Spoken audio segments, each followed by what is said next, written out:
Hello and welcome to today's podcast where we explore the most innovative minds and inspiring leaders shaping industries and impacting life. I'm your host, Sanchita, and today we are thrilled to have with us a visionary leader in the healthcare industry, Mr. Rajiv Vasudevan. Welcome, sir. He is the founder and CEO of Ayurvaid Hospital, a pioneer in quality-driven Ayurveda medical care seamlessly integrated with modern medicine. Under his leadership, Ayurved has become the first Ayurveda hospital to secure NUB accreditation and has received numerous accolades, including the National Quality Award and recognition as one of the Economic Times Best Healthcare Brands. With over 19 years of experience, Mr. Rajiv Vasudevan has successfully expanded Ayurveda across major cities like Bangalore, Cochin, and Delhi NCR, bringing authentic Ayurveda to the forefront of chronic disease management.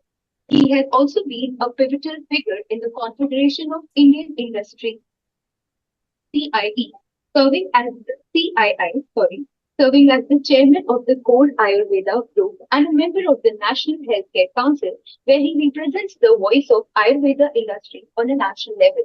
Before Ayurveda, Mr. Rajiv Vasudevan had an impressive career, including roles as the director of Kerala State IT Mission, where he was instrumental in drafting Kerala's IT policy and as the country head for Motorola's Paging Systems Group in India and START. He holds a PGDM from IIM Calcutta and a BTech in Mechanical Engineering from NIT Calicut. Join us as we delve into the journey of a leader who is transforming the healthcare landscape in India, blending ancient wisdom with modern science to offer a holistic approach to well-being. Sir, we have a podcast show anthem. We would like to play that. Sir, can you please play that? Right. Once again, welcome Mr. Rajiv Vasudevan, sir. Thank you. I'm Professor Nitin Arora, the head of Center for Science of Happiness at MIT University, Uttar Pradesh. So happy to welcome you. Thank you very Uh, much. Thank you, Tanaya.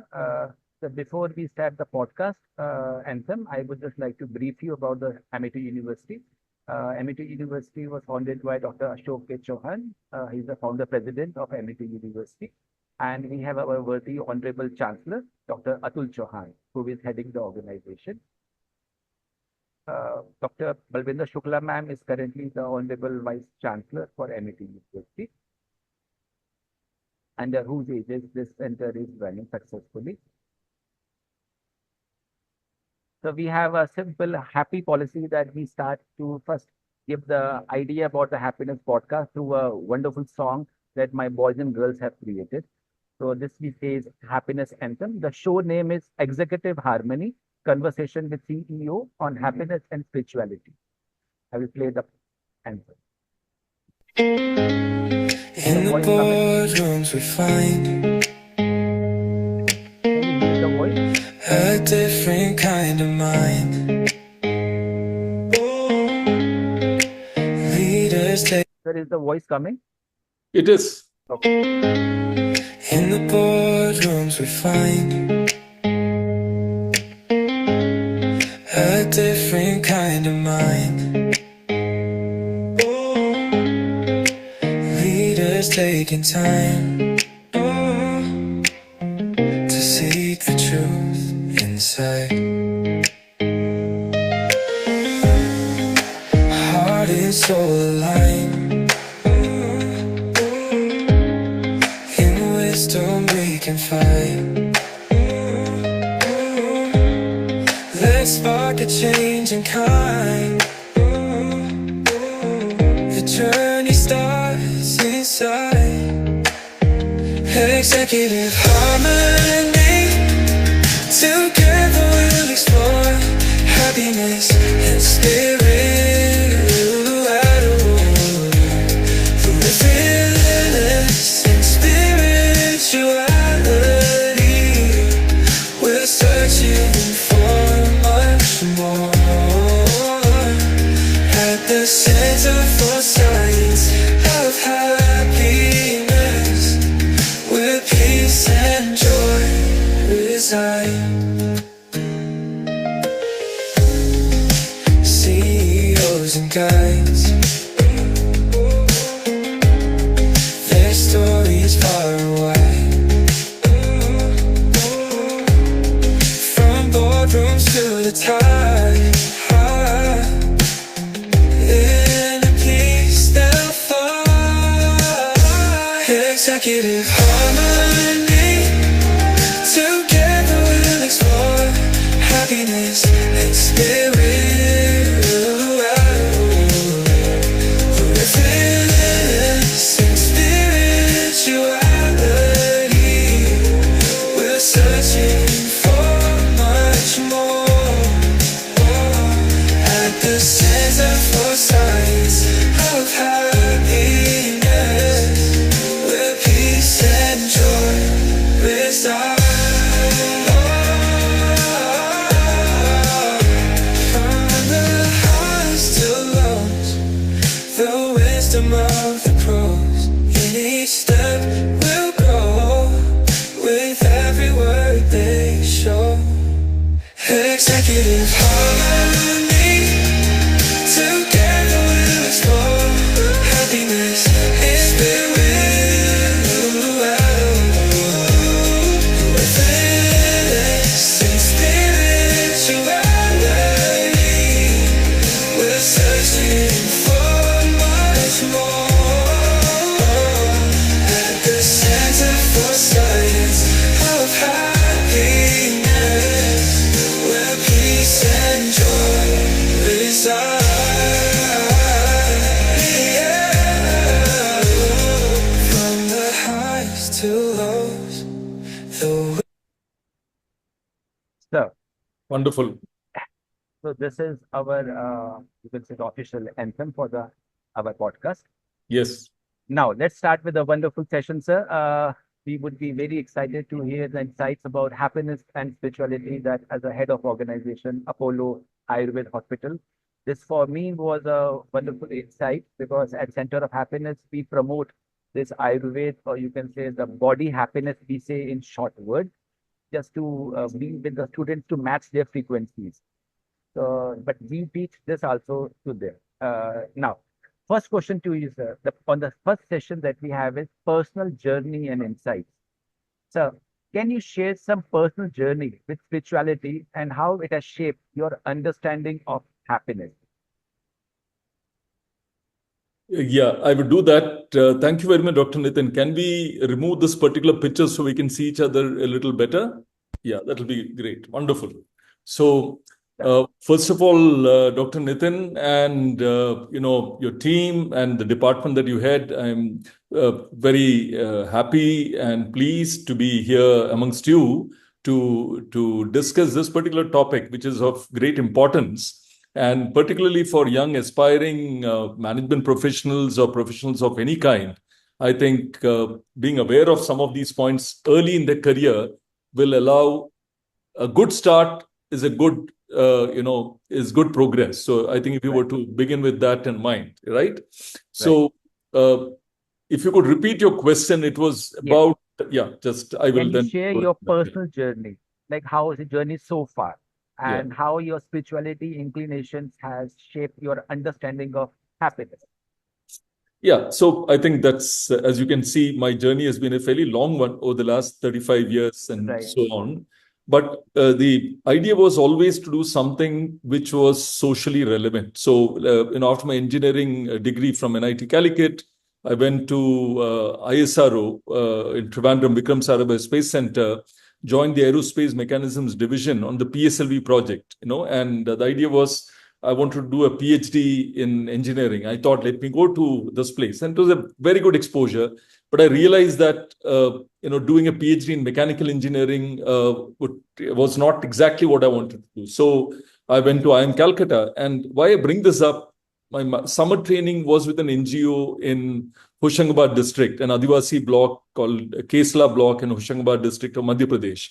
So lived there, looked at how to bring us, my brief given to me by the NGO for which I did the project was, can you set up a sustainable light engineering industry in this place, which will be managed by the locals after 2 years. So that's a very clear brief. So as a 21, 22-year-old, it was a fantastic opportunity to live in that Adivasi block, go and figure out what can be, taken and transplanted into this place. So right from the beginning, one clear thing was do work which is of societal relevance. So this was a clear thing, whatever you do, right? So while I went into a corporate career, always the longing was to go back to something which was this thing. And then after my management, I decided I had very good advice from one of the leaders at that time that maybe begin with a structured environment before going to an unstructured environment, right? So it allowed, to bring some basics. And I think it's very important as you look at this whole journey of happiness for young professionals to see when they make a career choice, what is the basis on which you apply to companies? How do you choose those companies? Which offer do you accept? And what are the criteria that drives you to choose a job? And that also is indicative or representative of the kind of life choices we make, whether we are choosing a life partner, a job, or even a meal at a restaurant or a movie I go to see. All of these choices can be seen pervading, some set of values which pervade all our choices, right? So if you look at that, so that was there. And then 6 years with Godrej and Boyce, which allowed me very good exposure, set up an exports department for computers and electronics business, and could travel extensively and do something fairly pioneering at that time. And then was a regional manager before I went on sabbatical. So between 92, 94, quite unheard of in Indian corporate circles. I jumped out of my job, took a break for 2 years, tried to do something in agri-business. That's a long story. Very, very fulfilling experience, 2 years. My savings ran out. And then what I did eventually as an idea was ITC in one sense, independently took up that idea. And 6 years later, the e-Chaupal, if you hear what was there, I tried to do that in 93. Which in 97 won the Stockholm Prize. But it was trying to use modern knowledge for society. 94 joined Motorola. 96 became country head of one line of business. 99 another line of business. And then 2000 again took a break from corporate sector to again pursue something of societal relevance. So this was ensuring that when I was doing well in my career, to take a break and to pursue something of deeper meaning, as you will see. So Professor Nitin and everybody will appreciate as we go along, this journey of happiness is not of fulfilling desire, but fulfilling something which is more meaningful within each person, that unique space which resonates, which is intrinsic to each unique human being that is there. Then after 6 years, I joined the Kerala government. I had a fantastic opportunity to promote investment into Kerala. So as a result of the 2 years I could spend as director of the IT mission and the CEO of the Technopark in 2 roles. Okay. Drafting the IT policy, at least 200,000 jobs have been created in Kerala. So that was a very, very good move. And why I bring this up, it's very important to understand. I worked with an NGO as summer training. I worked in an Indian multinational. I worked in a US multinational, the top ones. Then I worked with a state government. Right? And then I worked with an entrepreneur. Now, what you realize in each role, whether as an NGO, you work with an NGO, you have a chance to work to improve the life of a very local community. You can work at a village level or taluk level and see, can I contribute to happiness in that thing? Right? Before we go to what is happiness and all that's another story. But how does one find one's path? So you're experimenting. You don't know which is the one which resonates best. So at a NGO level, you impact either locally, or there are some NGOs which have global impact. You could work in some NGO which has got a global footprint. But ultimately, it is a complex role. Do you want me to stop, Professor Nitin, or should I continue in my flow? Okay. So then if you look at working in private sector, you are actually focused on just yourself, right? And you're telling, what do I do and with my customer or customers or my colleagues? So it's a very small world, micro world. Whether it's an Indian or a US multinational, it's all the same. When you go into government, I call it a traffic cop business. If you are a capable, you're a committed person in government, you can do quite a lot of difference to the world. Because you're like a traffic cop who can say this traffic go in this road. Oh, there is a person coming in this direction. You need to meet this guy. So you are a person who's a matchmaker. You're able to get ideas to flow and help the community in a very, very powerful way. What, if you can look at, for example, a good thing would be Anand Nilinkani, right? Of Infosys. As Infosys founder, he could create some number of jobs. But when he went and set up Aadhaar and UIDAI, the impact is on billions of Indians. And actually, now that same technology is being exported outside the world, right? The entire UPI, the UIDAI as a base, and the UPI which flows from it, right? So if you look at it, the impact by coming and translating professional capabilities from private sector to government gives you a factor of magnitude multiplication, right? So you multiply 5x your impact. So right? your So understanding, so your understanding for spirituality is like to be kind, and then when you say understanding happiness means you want to scale up that realization that you had that I want to be kind to the people and no, I don't think so. In fact, a very important thing is that if you begin with this stated thing, I want to be kind to somebody, etc., it is the first beginning of the ego trap. You're getting into the ego traps. That is not the basis at all. In fact, whatever you do because you enjoy doing it. There's a lot of learning, So you do it because it is so, which is what we'll come to eventually. And what I wanted to say, as an entrepreneur, you are creating impact through creating jobs, creating employment, creating a great working environment, right? And through the entrepreneurship, you're giving life to ideas and creating impact. So this is the set of options. So if you look at this journey, it's been trying all of this. And I just say only two professions left, being a priest and being a politician. Okay. Wonderful. So, sir, now little more after this, what is happiness for you? So I think doing one's work, doing what, because you're spending 24 hours in a day, doing that which really resonates within, and I will come to this topic because the whole concept of Swadharma, as we say, every person it's a much misunderstood word, Professor Nitin. I would, in fact, have enjoyed asking your view on what that word represents. But if you look, would you like to talk about Swadharma? Go ahead, please. Sir, this is a word that is highlighted in all the spiritual aspects, that whatever is your nature, if you can be true to your nature and whatever comes out of that, if it is a warrior, it is your nature, like even in Gita, Lord Krishna was after Arjuna, that you have to be with Swadharma. If you have been a warrior the whole life, you just can't run away in the last moment. Similarly, if somebody is a different person whose nature is whatever matching, he should do that. Yeah. So actually what has happened is it's led in the Bhagavad Gita to a certain interpretation, which has led to things of, I am born into this particular profession, family tradition. I'm not calling Varnas.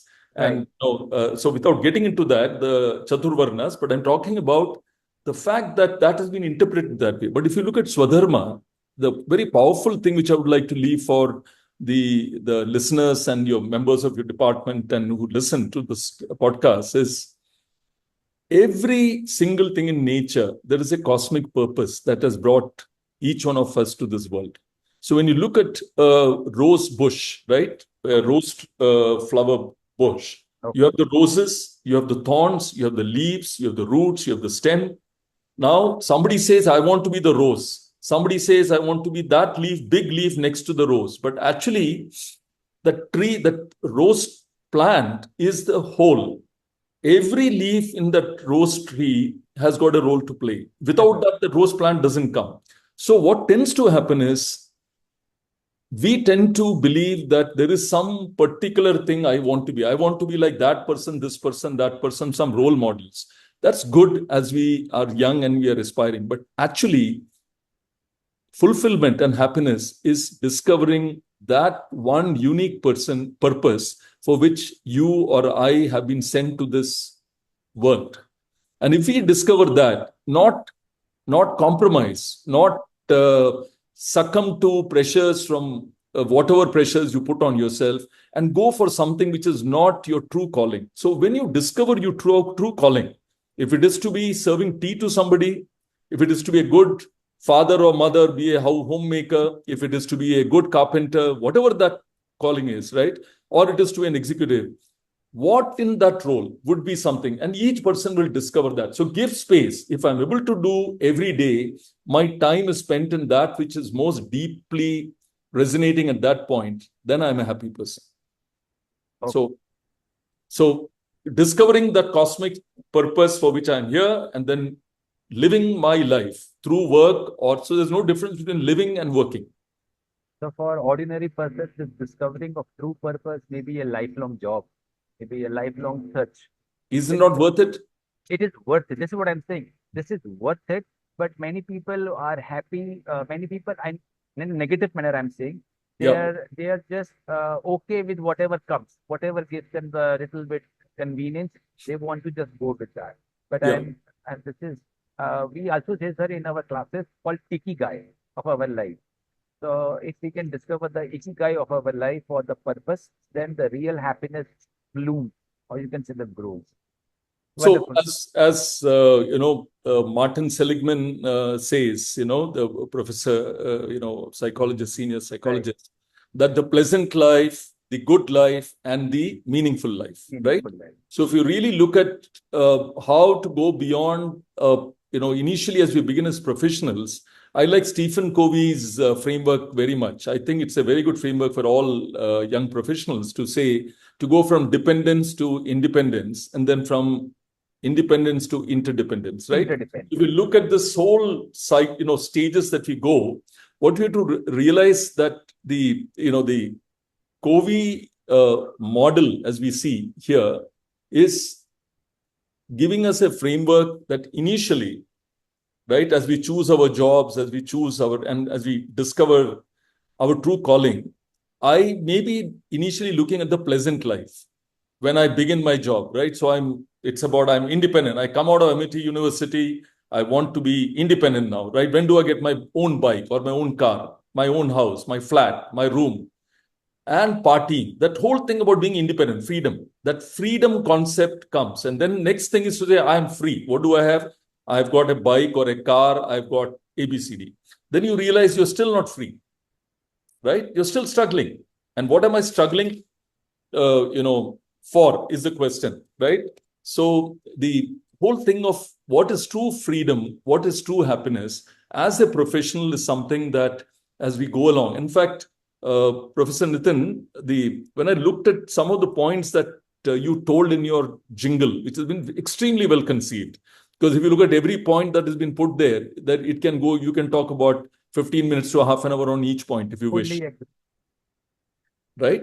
So it's very well done, and I will want to touch upon that, but I wanted to tell that with respect to careers and to your question, I think we are going fairly wide in terms of how I'm responding to your question. So you can probably bring me back to track. That is my rule, sir. I will bring it back to the little construction of the purpose also.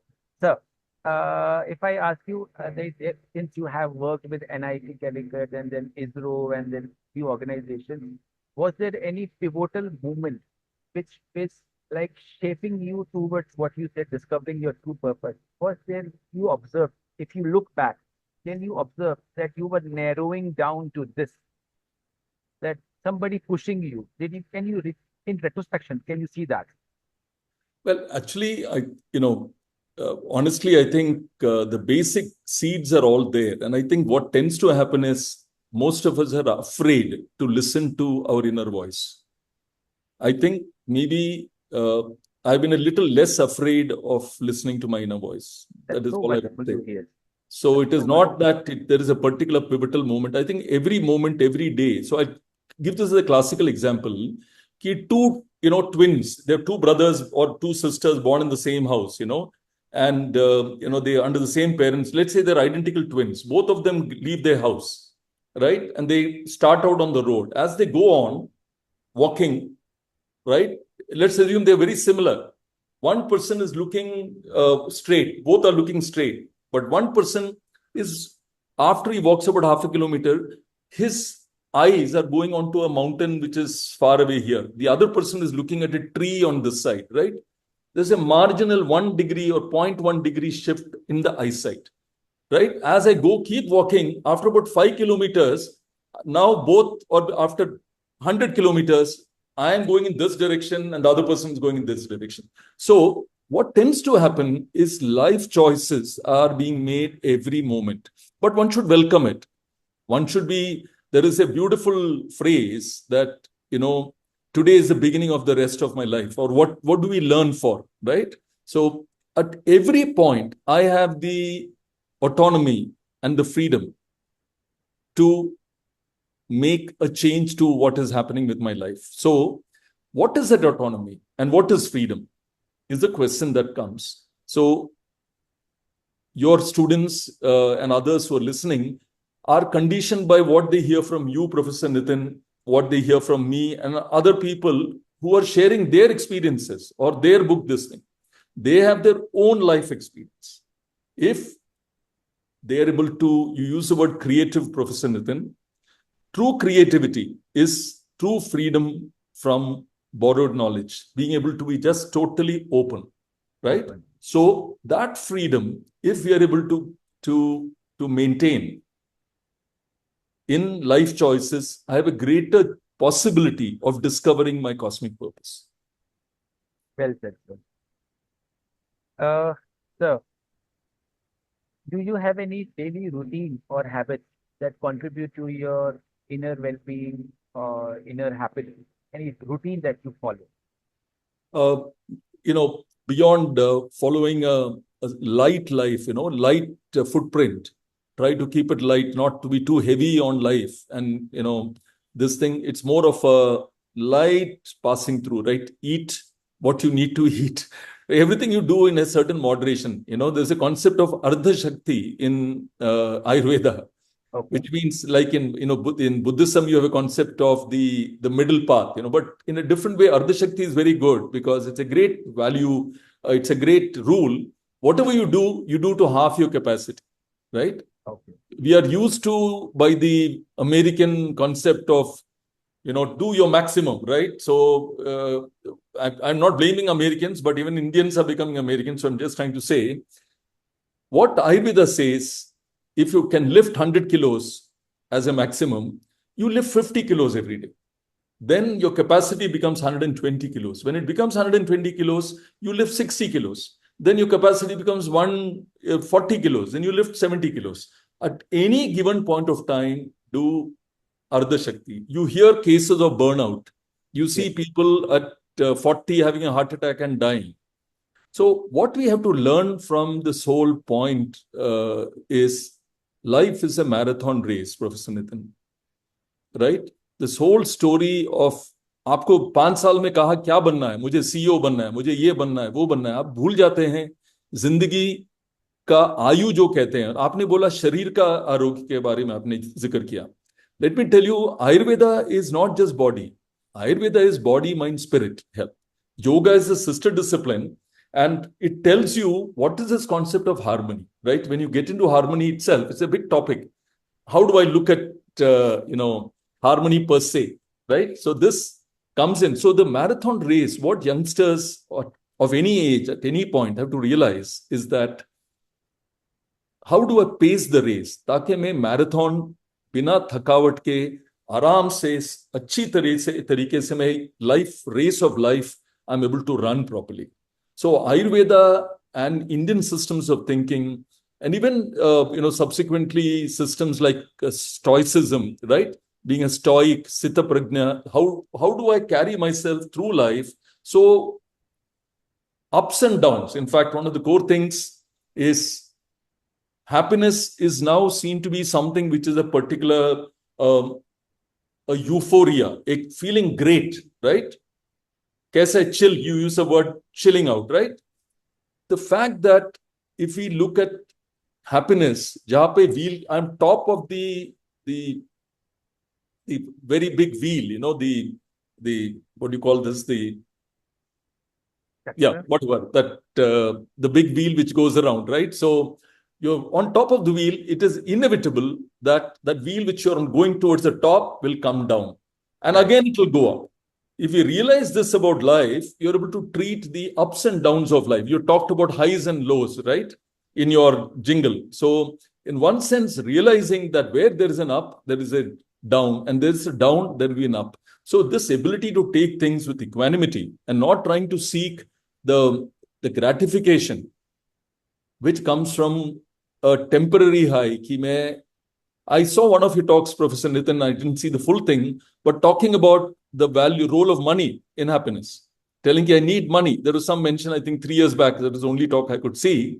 But, it is a core point. And I guess the parable of a rich man going and seeing a fisherman sitting, and I guess you would have heard that parable where he asks him, how can you be wasting your time sitting and fishing? Then the guy who's fishing says, who are you? Says, I'm CEO of so and big company. I employ so many thousand people.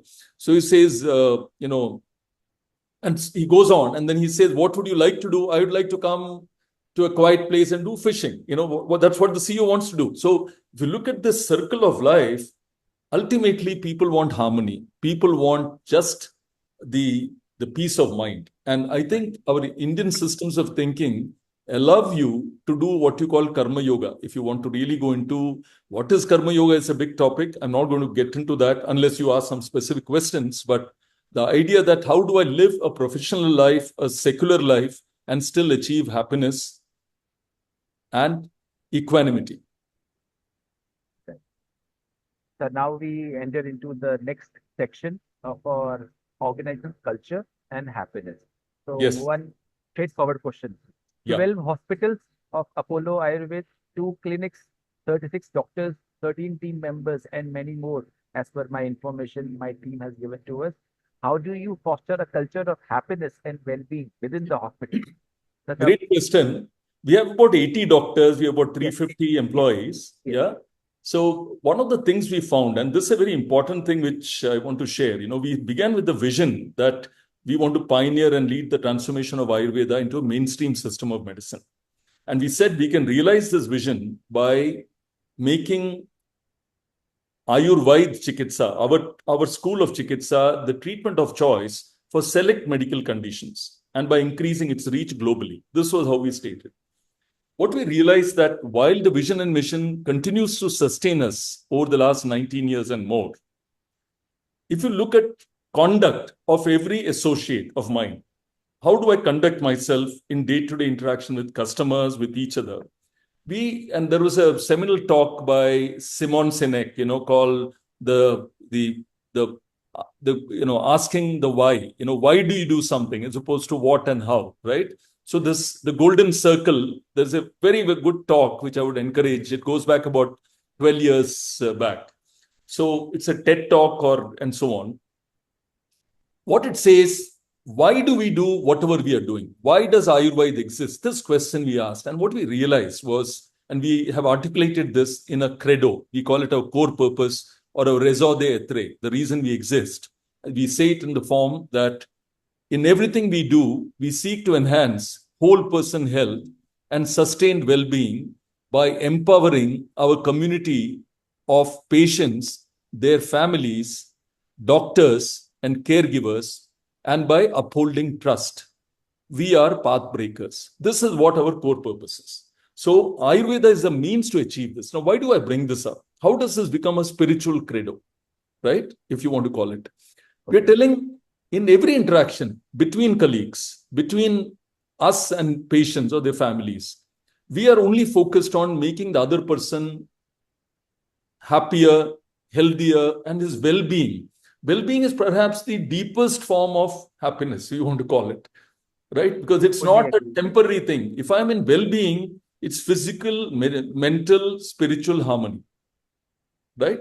So rather than being in the healthcare business, we're not talking about treating a pain by doing a surgery or giving a painkiller or giving an injection.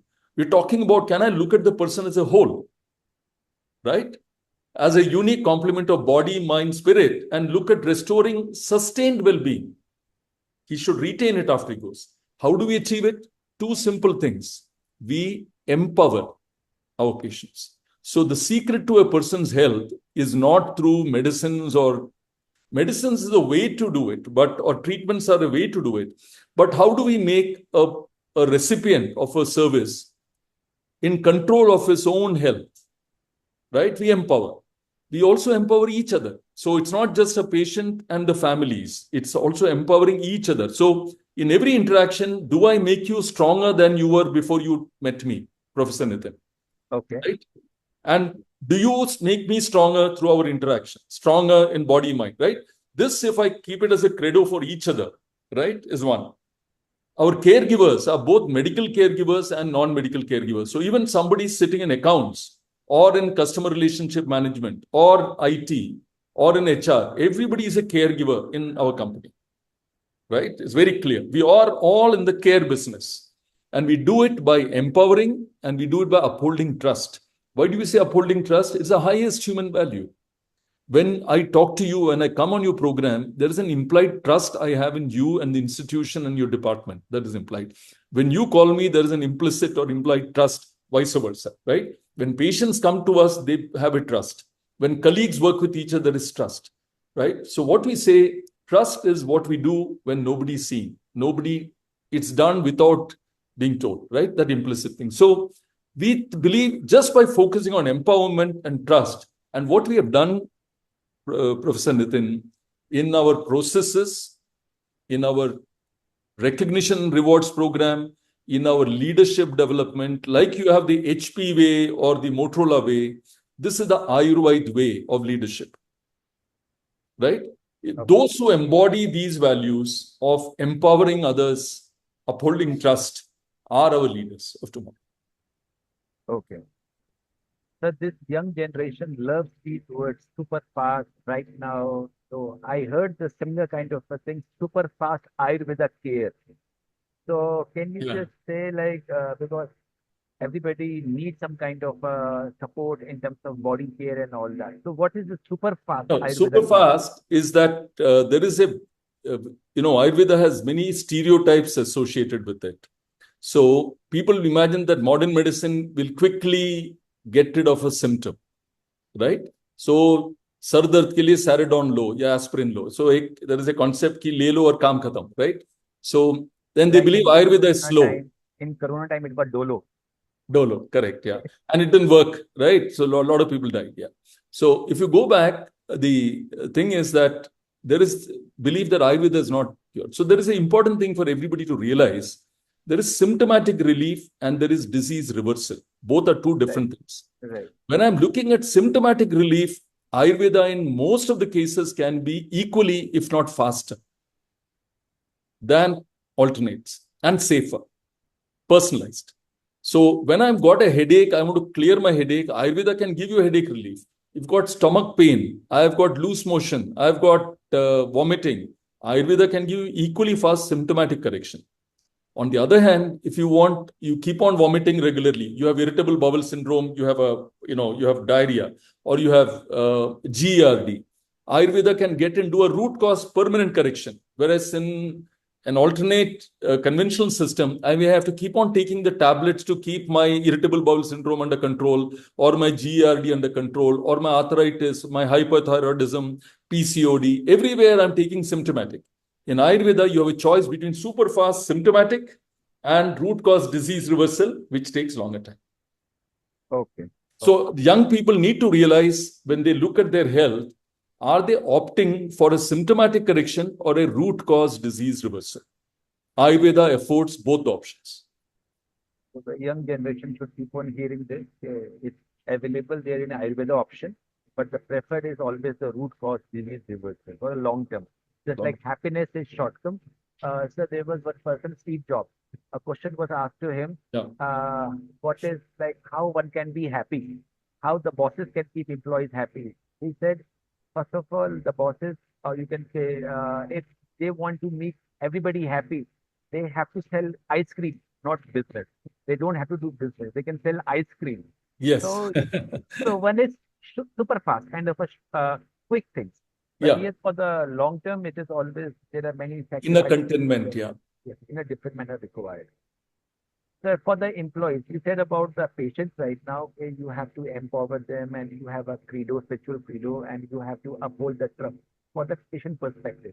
But for the employee perspective, who are right along with you from day one, so how do you ensure their well-being is prioritized in your organization? Do you have some kind of activities or some kind of policies or some kind of a routine that first of all we prioritize your well-being, then if you are having a well-being, you can spill over your well-being to the patients also easily.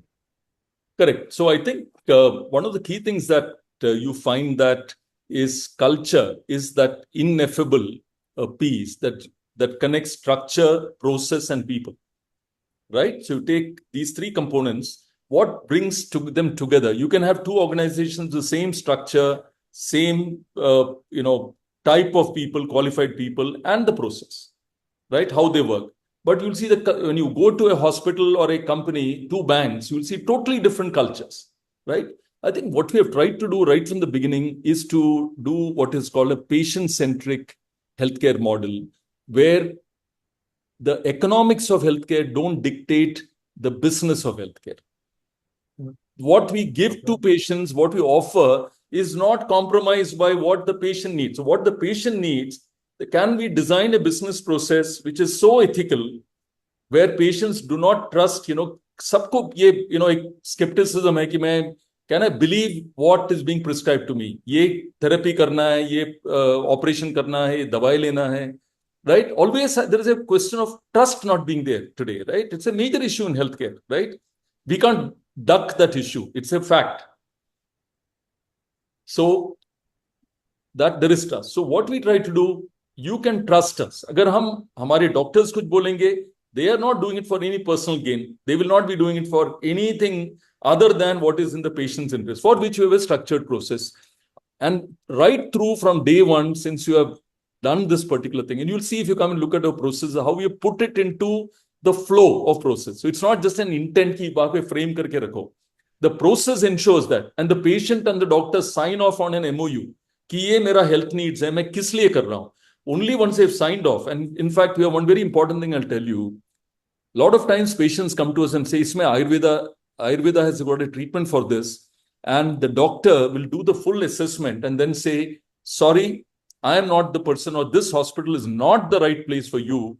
I'm referring you to that allopathy doctor or modern medicine specialist, or to another Ayurveda doctor, because he is better placed to do. We give the complete autonomy to the doctor, right? उसके बाद अगर हम treat कर रहे हैं, इलाज कर रहे हैं, then we enter into an MOU. It's a formal MOU. What is symptomatic treatment? What is root cause disease reversal? What is health needs for later? And the patient and the treating doctor both sign off.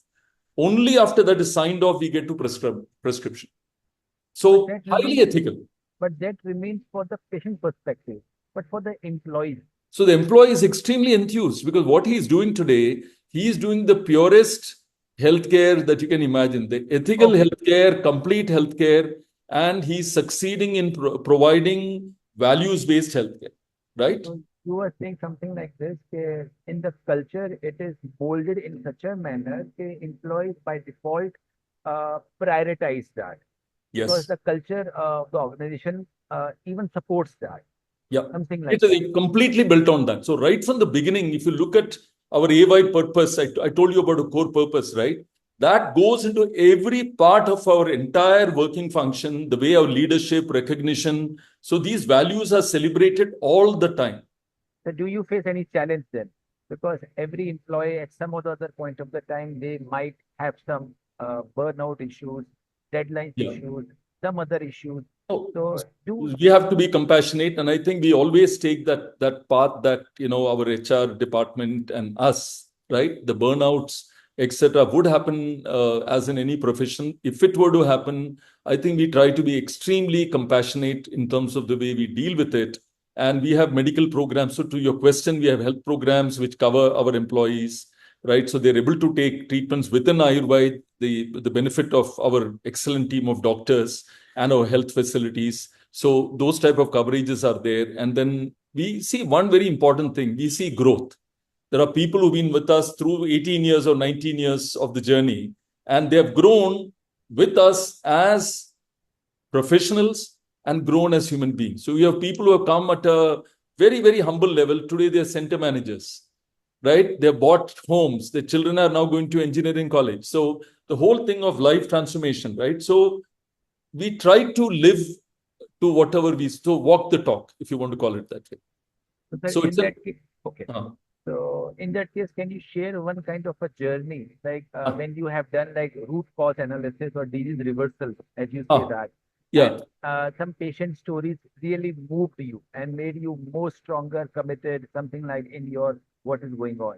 I'll Anyone give you an story? example just now. Just today, I can even share it as we speak.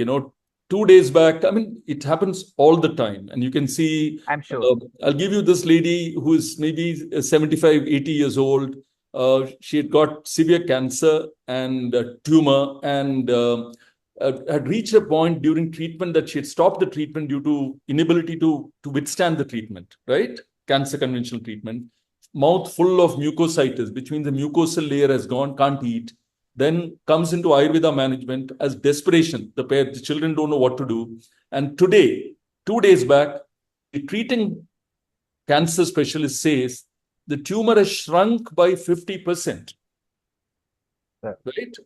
And the family, I can share the actual message. We are supporting conventional medicine. We have road traffic accident cases where people are completely quadriparesis. We work with modern medicine doctors as partners, where the quadriparesis patient, first neurosurgery comes in, then physical medicine rehab, Ayurveda together. Finally, the patient is transferred to Ayurveda and the patient walks out. But the human cases, I'll give you an example. A painter from a nearby poor, we run a program called Seva program. I just want to tell you about this. Okay. So Seva is a program which is, if somebody is a BPL card holder, below the poverty line card holder, or an SEC D, socioeconomic class D category person, we give a significant discount, right? Close to 50% discount on our rates to enable them to avail of the treatment. We had this painter from a nearby district who had a heart defect, right? A valve defect. So he had gone to a nearby heart tertiary care hospital. They said he has to do a surgery, which he could not afford to do it, right? So we put him on medicine. His effective ejection fraction, which was the function of that, right? He took some 300 rupee medicines, goes home. After 2-3 months, he comes back. Ejection fraction has become 54%. So what has happened is Ayurveda is the mother system of medicine of the world, Professor Nitin. It is the most elegant systems thinking applied to the health of a person. It is not some dadi ke nuske. It is not what you see in many tambu ke niche. It's a pure science. Ye nahi hai. It is the most evolved knowledge system. And for all, whether they're part of your master's in health program or your master MBA program or any program, Ayurveda is such a rich canvas that any professional from any field, HR, IT, we are doing some of the most advanced digital work right now in our company with a high-end team, right? Why? Because Ayurveda brings in a much richer tapestry, the possibility to weave a much richer tapestry because we focus on whole person health. We focus on integrative health, right? We focus on underlying system, not just the symptom. So believe it or not, the future is Ayurveda and appropriately integrative medicine. That's going to transform the world. And so that's one of the other things which motivates all our colleagues because we are, privileged to be part of serving through Ayurveda. Okay. So do some universities pay visit to your centers, hospitals? So some just so that you visit? know, in 2009, we were selected by Harvard University, Harvard School of Public Health and Harvard Business School for a unique program called the Entaris program. Entaris selects 2 or 3 companies globally each year. I think it's been discontinued now, which has a potential impact on public health. So we were selected as one among 3 companies. We had students from HBS and HSPH come to India. I went to Harvard. So they did a complete study. This is very early, 2010. Similarly, we have had interns from Harvard Medical School come and intern with us, right? We are today case study in UCLA, Berkeley, in ISB, Hyderabad, in IRMA, and many other universities as a case study. right? Our case is published on IV Publishing. So universities engage, but more importantly, we have engaged with the Ayurveda universities in India, two centers of excellence. We had a chair, Ayurved chair at the Jamnagar Gujarat Ayurved University and ITRA, International Training Institute. We set up a Ayurved chair. This was some years back.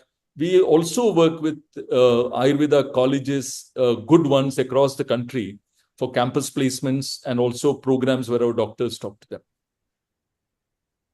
So we should do something similar. Let's see how it moves on. We should do something between Apollo and your hospital and MIT also. Absolutely. Would be very happy to do that, Professor Smith. Sir, as we move on, little of organization, little of personal life. Now, if I talk about the little future aspects, like future vision, sir, if I ask you one thing, can you, in your opinion, like as a CEO and MD of a worthy organization, how do you see that you can integrate those organizations which are not in favor of Ayurveda, and we see many times people in allopathy, they are not supporting. But I heard this news in your website that you are doing something with allopathy together. So that was a good news for me. Yeah. So this is a like vision realizing right now in today's movement. How it happens, sir? And what is the two future things of which that? I want to say? Everybody has to make a beginning, right? So Right. when you think about the hurdles and constraints, many people say, how do I make a start? Because Right. hurdle.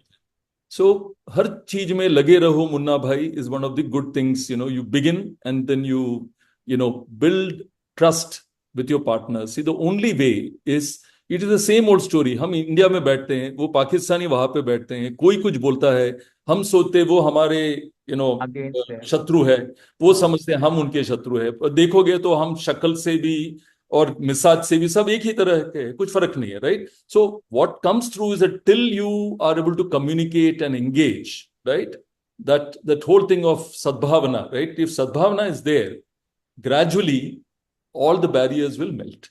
So empower, uphold trust. That comes through here also, right? Improve well-being of our partners. And the other quick thing I want to tell, it is not so unidimensional as you would believe, Professor Nitin. See, there are many, many open-minded, very learned modern medicine doctors, right? Whose father or grandfather may have been also an Ayurveda physician. Purane zamane mein, there was no Ayurveda or a Pathi, no? It was all the learned people of this part of India. Your ancestor, if you go back, you may find some Ayurveda Vaidyas in your ancestry. Doctor Nitin, सुन रहे हैं ना आप? Yes, sir. मैं बोल रहा हूं, अगर आप अपने पीडीओ अगर पुराने जाके देखोगे, there could be some vaidyas in your family, you might be surprised, because all the learned men in ancient times were called Vaidya. Who's a Vaidya? A learned man, savant. Knowledge. That's all. So आज के दिन में हमने partition किया है, but I think the greater responsibility is for Ayurveda to reach out and present a contemporary piece. Now, what we have done in that regard is to work with, Dr. Trehan. Naresh Trehan is an enlightened man, a senior physician, Padma Bhushan, the chairman of Medanta Medicity. He's been a votary of Ayurveda, yoga, and other integrative forms of medicine for the last 25 years. It's not some recent thing. Take Dr. Pratap Chandra Reddy, the chairman of Apollo Hospitals, right? Completely open-minded. See, जितना आदमी बड़ा होता है, बड़प्पन है, उतना ही खुले मन का छोटापन गायब हो जाता है. Right? So believe me, all the great doctors, all the people, there are many and many who welcome. They know their scope and they welcome. How do we contribute to humanity? By partnering. So we are completely confident that India can come with a newer model of appropriately. There's a space for modern medicine to do tertiary quaternary care. There's space for Ayurveda to treat chronic diseases, rehabilitation, preventive, promotive health. So everybody has a place to play and a role to play. Okay. So now we enter into the cool fire zone that we say as the rapid fire questions in a normal parlance, but then in our language we say the cool fire. Sure. Yeah. I will be saying a statement and I will request you to just answer in one word, two words, something like very precisely or as small as possible. Let me try. Uh, Sir, if you could go back to your days at ISRO and send a message to your younger self via satellite, what message you would send? Reach for the stars, feet on ground.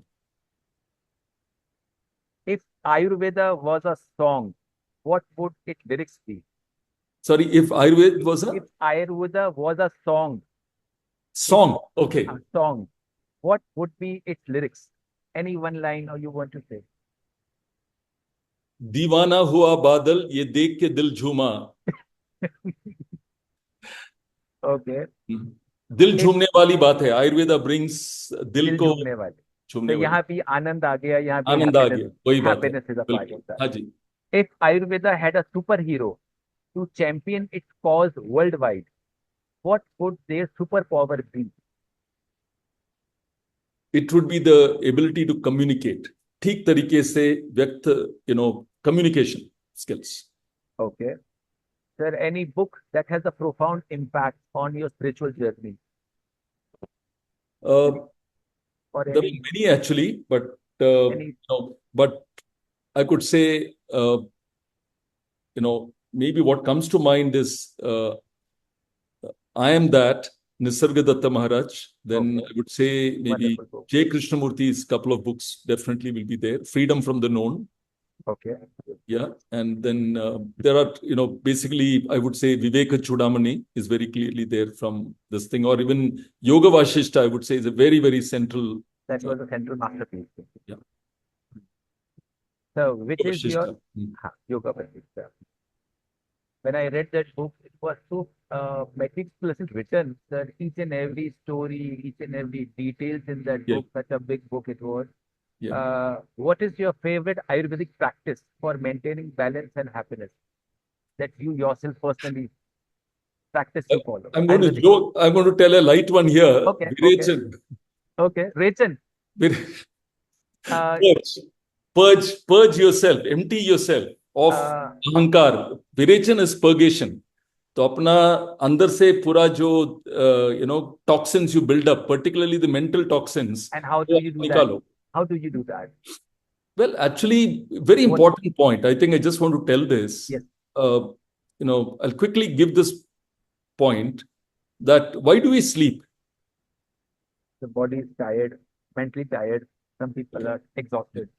So, the point, quickly in interest of time, body does not need rest. Okay.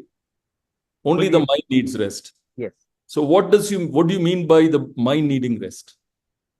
During the day, what do we do? I mean, why does the mind need rest? Because during the day, I'm taking lot of sensory inputs, right?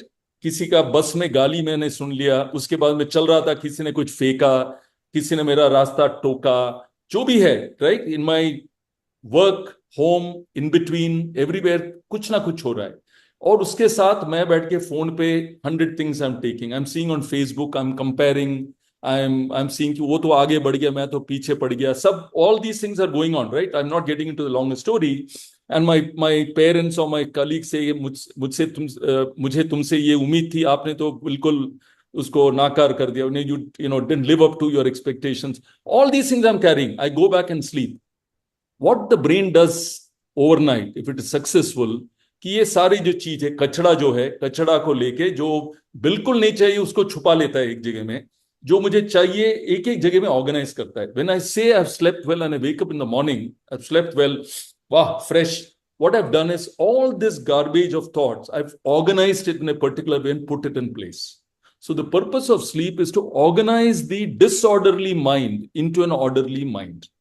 Right. Okay. Which is why we say if you don't sleep continuously for a few days, you'll go crazy. It's because my mind is unmanageable. Okay. So going back to your point, how do I ensure I don't have this problem, right? I have to reduce the garbage I take into my mind, which means what? I choose the garbage I have to bring, unavoidable garbage, right? Cognitive overload. अभी क्या कर रहा हूं? I am so restless कि 30 seconds रहा, तुरंत phone में मैं देखा कि अगला क्या मैं लूं, right? एक घंटा बीच में रहा, can I grab a movie, can I grab a food, can I stimulate myself, that gratification. So हर चीज का जो सेंसरी जो बाहर के तरफ जो जा रहा है, बट जो आकर्षण बाहर की तरफ जो जाता है, वो तो डिसऑर्डर लाता ही है. तो your point I wrote here of search for more, right? There is a point. Actually, there is a, although there is a contradicting point, search for more. I'm reminded of अपना कबीर का एक बहुत अच्छा एक दोहा है कि मोको कहा ढूंढे रे बंदे. वहां पे डोंट सर्च आउटसाइड, सर्च मैं तो हूं तेरे पास में, right? So it's the more you search for more outside, you are going to be in this grip. The more you search inside, you will be calm. So I think what Ayurveda does, if your mind is disturbed, you can do a Shirodhara, you can do an oil bath, you can take a hot water bath. It will tell you आहार में कैसे अर्ध शक्ति, विहार में कैसे अर्ध शक्ति, मानसिक तरीके से कैसे अर्ध शक्ति, right? So that you are able to maintain equanimity. Okay. If your life were a book titled The Pursuit of Happiness, what would be the first chapter and the last chapter that you long for? Being here now, right? And the last chapter, being here now. So beautiful. Even one of my email ID is this one, within.here now. Oh, really? Oh, okay. Wonderful. So happy to hear that. Yeah. Sir, any famous cartoon that you watch? Actually, I like, don't know. I mean, if I remember, go back, I think I would still like Charlie Chaplin, and it will still be a favorite. And, the comics during childhood, which is there. But fundamentally, I think Charlie Chaplin would be there. And then there are multiple humorous movies, and, but I don't get time to watch serials and other things. But, your Jaane Bhi Do Yaro or those Okay. kind of movies were always very good. But they're from a different generation. Your students will not even know about those movies. So one thing I can remember about Charlie Yeah. Chaplin was, I think when he got one famous prize, he got a 13-minute standing ovation. Charlie Chaplin. Yes, Yes. 13-minute standing ovation he got when he, I think, got the famous prize. So he was the only person before that and after that. Nobody has got standing ovation for such a long time. Actually doctor Nitin, मैं एक चीज कहूंगा आपसे कि आप देखेंगे Indians ना, हम दूसरों को अप्रिशिएट करने में बहुत कंजूस है. Yes, sir. क्या होता है कि कोई परफॉर्मेंस भी हो जाए, हम क्लैप करते हैं खाली 30 सेकेंड्स, 50 सेकेंड्स, राइट? हमें शर्मिंदगी है कि मैं कैसे क्लैप करूं. You go to Europe, you see कि जो भी आर्टिस्ट है 10 मिनट तो करते रहेंगे, स्टैंडिंग ओवेशन करते रहेंगे वो, राइट? यहाँ पे नहीं है सर, इंडिया में but ऐसा we- होता ही नहीं. तो when we heard for the first time, then we realized वहाँ का कल्चर है, वहाँ का नॉर्म है ये रफली. यहाँ पे So what I would tell our colleagues here, Tanaya, and I think I've missed the other colleague's name, but Sanchita. You should tell all your colleagues and everybody that when Dr. Nitin gives his next lecture, 10 minute के लिए उनका appreciation होना चाहिए. हाँ? Yeah. Okay. Sir, we would be ending this session for what I say, the rapid fire round. Yes. And now I would be just asking you one next thing. I just open my screen. Yes. One second.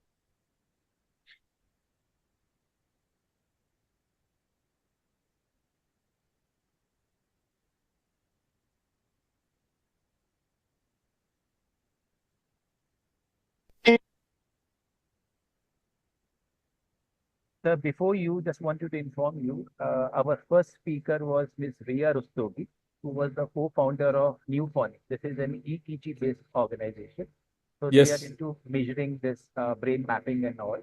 Very nice. Yeah. I'll like to talk to her and see what her work. I mean, it's good work. Then we have invited Mr. Sanjay Agarwal, who is the chairman of Paramount Communication. Yesterday, his news came in the Forbes India as one of the famous leaders. I think he has converted a big, almost 2,000 crore business. He has just announced it. We called him one spiritual master, Mr. Rajesh Kumar, Master Ji. He is the founder of God Home Journey. Invited this person. But just before you, the person who came was Miss Sara Atia. She is the founder for a meditation pod. So Board. it is a pod. Yes, got it. Each I get week, it. yes. So Yes. they sit in the meditation pod and they do lighting and music and some therapies and all inside the machine only. So we have a culture in our this podcast, sir. We ask a question. We ask the guest to leave a question for the next guest. Very Whatever question they want to ask, and they don't Yes. know who the next person would be. So I Yes. would be playing the voice of her, and she would be asking the question, and then we would be requesting you to ask a question after your answer is there. Very So I'm interesting. just playing the audio of Miss Tara. So Let me now hear it's the your voice. turn to ask a question for our next speaker. You don't know who that person could be. It could be an Indian, non-Indian, which country we don't know at this stage because we will keep it as you can say a kind of a blind question that you can ask to the next speaker. And whatever would be your question, they would have to reply on that. So I will Okay. leave that to you. Any one question that you want to ask. I think the question I would have is similar to the one that I think about, which is what keeps them going? What is the fuel in their tank? When things get hard, when it's complicated or there's problems or there's, whether it's with investors or the market or their team or, finding the right people or, all the things that we can be challenged by trying to build companies. What is it that keeps them going? What is it that they feel the most, the fuel in their tank? Okay. I know what it is for me, but I'd like to hear more about that from someone else. So now it's your turn. Sir, To answer that question, is it? yes, And then yes. Now I will request first you to answer her question. What keeps you going, no matter what happens in your marketing, promotion, I business, think it's the core purpose for which that uh, which I discover as my Swadharma, being very clear that this is why I exist. So there's no thought of failure which comes in. There's no fear of failure. There is no thought what happens tomorrow. Will there be it could have been out of every startup there are so many who fail. So it's very much feasible. There's nothing to be ashamed about failure, but the fact is the core purpose keeps one going. So that fills the tank. So every morning you arise with same thing. Also, is a very important thing I want to say: the ability to forget. So what I didn't mention is that you'll get lots of downs, you'll get a lot of insults, you'll get a lot of doubters. Everything is there, including yourself. If you're able to forget the what perceived hurts, right, and embrace that person, as we say, forgive, be grateful for what you have today, and forgive that which is not fair to you. I think you go along a lot more with conviction and with calmness and peace. Okay. That Thank fills you, the sir. tank. Thank you. I will pass on your answer to Tara. Yeah, So sure. now over to you. Now you have to ask a question for our next speaker, and we don't know at this stage, like the last time, who that person could be. He could be from India, from abroad. So Yeah. one question from your side to the next speaker. See, today, most corporations are driven by profit, revenue, growth, and such parameters, and what is the next quarter's performance? What do I answer to the stock exchange? In such a competitive world, how do you balance something which is of value to society? When I say society, it is your customers, it's your employees, and it is the public at large. So whether there's an environmental impact of what I do, there is a personal financial impact on my customers. How do I balance performance versus social relevance and social impact? And what guides your decisions in this regard is the question I would like to ask my next speaker. Okay. So once we get the answer from the next speaker, we'll pass on the answer to you. Thank you. So before we end up this session, we would like you to first, if you can share something with the listeners, the audience. They are young students, teachers, and you would like to leave a message about the importance of integrating happiness and spirituality in their life from your perspective, both personally, professionally. So one message from you, sir. I think, I think it's so well done. The fact that a song, a verse, a spontaneous output which has been made by, whoever generated in the time, maybe, the Tanaya and friend, Sanchita who are here. But my larger point would be see the goodness in others, embrace the goodness in others. There'll be imperfections in each other. Don't be judgmental. Embrace and see God in others. So when we say namaskar and namaste, I just want to bring out one thing. People don't fully understand the complete meaning of namaste. So Dr. Nitin, when you say namaste with meaning, what it exactly means is that I bow down, I acknowledge the God I see in you, which is identical with the God in me. In one word, namaste. Namaskar is a physical act of prostration. I prostrate before you. Okay. But namaste is that I see God in you, and that God is same as the God in me. That erases all barriers of caste, creed, gender, socioeconomic class. And I think if you live in that spirit of namaste, every time we meet each other, we see God in each other. That's what I would say. Okay. You'd be happy. Sir, how the listeners and the audience can stay connected with you, or maybe they can know more about the Ayurveda hospitals, what they should do. You have my email ID. I think those who would like to come and intern with us from any school, they're welcome to contact us. We'd be happy to have some of you to come and intern in different departments. If it's a corporate role, it will be in Bangalore. If it is something in operations, it could be at any one of our centers. We also incidentally run a center in the Himalayas in Almora. So we are present from Kerala to the Himalayas, right? Okay. And of course, healthcare is a wonderful theater, right, to go and contribute to the well-being of human beings. It's a good career, and one can contribute in multiple areas, right from data analytics, AI, to management, to operations, to HR, to finance, every field. So it's an exciting area. So you're most welcome, and do stay in touch. Okay. Over to you, Sanchita.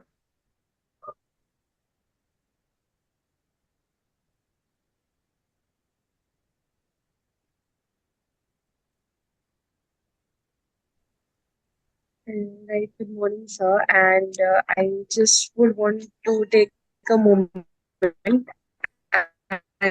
thank you for Your voice is and here and teaching us so much. So, am I audible? Some variability in the bandwidth, I think, at your end. Maybe you can close the slide.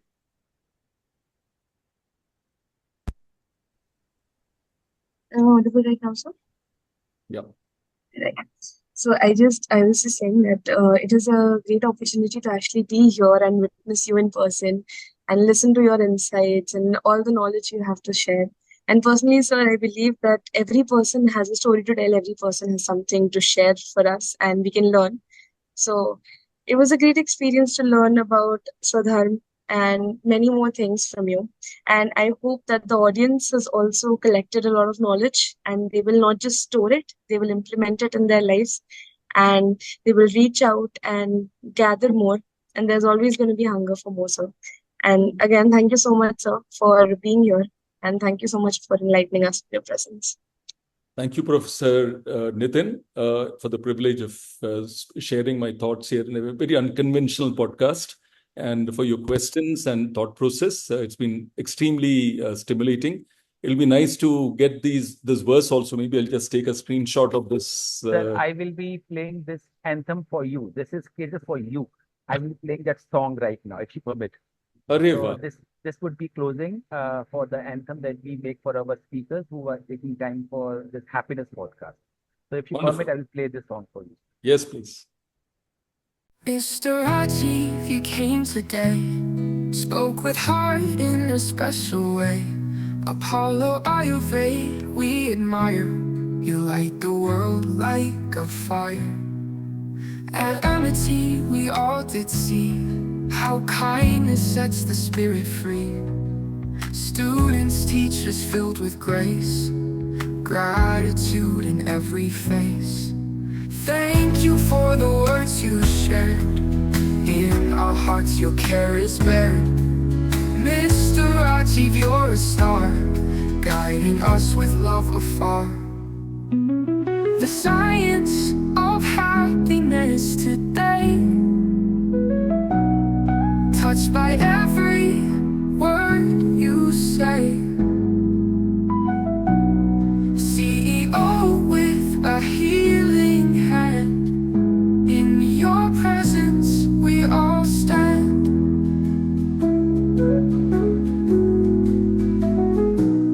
Apollo Ayurvaid spreads the light, giving hope, making lives bright. With your wisdom we all grow. Thank you is all we need to show. Thank you for the words you shared. In our hearts your care is bared. Mr. Rajiv, you're a star, guiding us with love afar.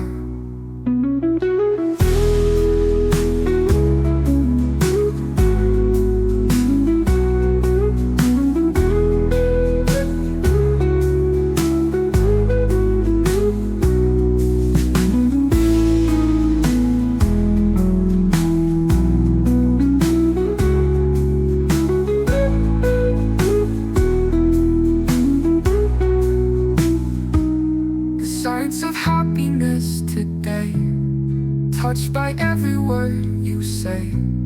CEO with a healing hand, in your presence we all stand. I think, Professor Nitin, this was completely, as you say, an unexpected but an extraordinary surprise, pleasant surprise. Thank you so much for the gesture. You taught me so much through your actions and words today. Sir, I will show you some of the work done by Center of Happiness, just a short, and then yeah.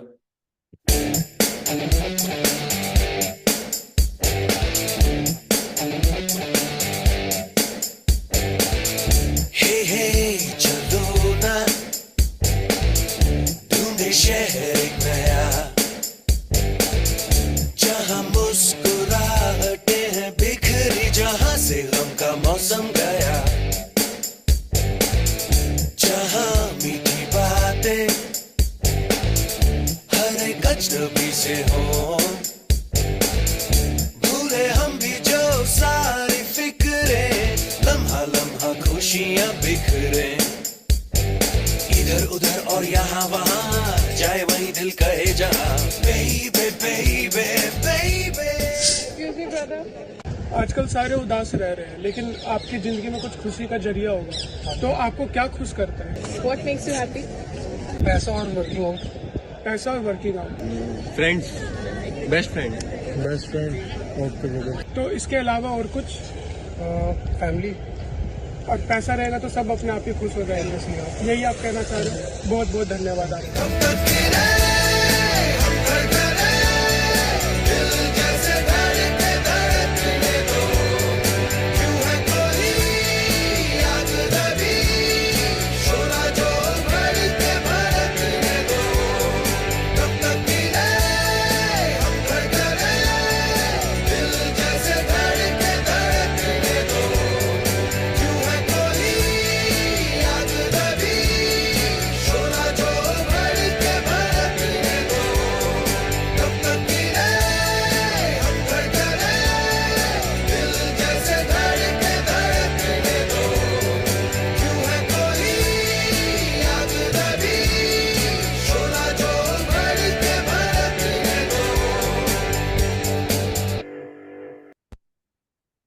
Dr. Nitin, wonderful. In fact, I think we'll stay in touch and we'll speak about, corporate programs, what are things, ideas that we can, work together on, even at Ayurvaid and also for some of the clients we work with. So it'll be wonderful to stay in touch. Would be happy to be connected, sir, with you. Thank you so much for your time, sir. And today is also a Teachers' Day. Wishing you also a happy Teachers' Day. And on behalf of all the students. And I'm sure you keep on guiding everybody in the world, in India, on about Ayurveda and keeping everybody well-being as a top priority. And thank you for taking up this noble mission for the well-being of the people. That is also, we also say that well-being is the #1 priority. Otherwise, if it is a distorted one, if we focus only on the body or on the mind or on this, it's distorted. But thank you you for doing this wonderful work at Ayurved Hospital. And thank you so much for joining. And we take up this with this note. We are ending up this fifth session of Happiness Podcast, Executive Harmony conversation with CEO on happiness and spirituality with our wonderful guest, Mr. Rajiv Vasudevan, MD and founder of Apollo Ayurveda. Thank you so much, sir, for your time once again. Thank you so much. Thank you. We would love Dr. to see Nitin. you in person. Happy Teachers' Day. Thank Thank you. you so much. Thank you so much.